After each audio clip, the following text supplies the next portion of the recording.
برای چی تماس گرفتین؟ با بدبخت کردنم چی گیرتون اومد؟ معذرت میخوام گیتی، لطفاً منو ببخش. من نتونستم سر قرار بیام. لطفاً بهونه نیاری. چرا اینو نمیگین که دارین با هم وقت گذرونی میکنین؟ فکر کردین عروسی داداشم بذار چند روزی رو خوش بگذرونم. منو اینطوری شناختی؟ داری بهم تهمت میزنی. تو فکر کردی من داشتم باهات خوشگذرونی میکردم؟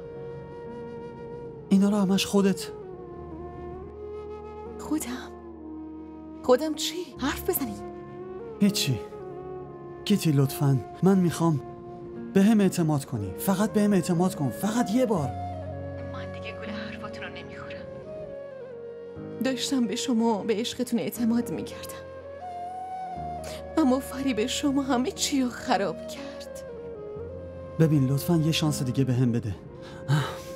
من اعتماد تو، عشق تو دوباره بهت برمیگردونم گیتی. به خاطر یه دونه اشتباه منو مجازات نکن لطفاً. شما نه، من دارم مجازات میشم. گیتی یه بار، لطفاً یه بار دیگه به من اعتماد کن. من همه چی رو درست میکنم، باور کن.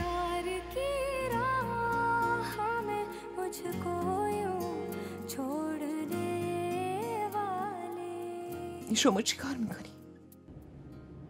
الان نمیتونم بهت بگم، اما همینقدر بدون که من نمیذارم با ظفر ازدواج کنی.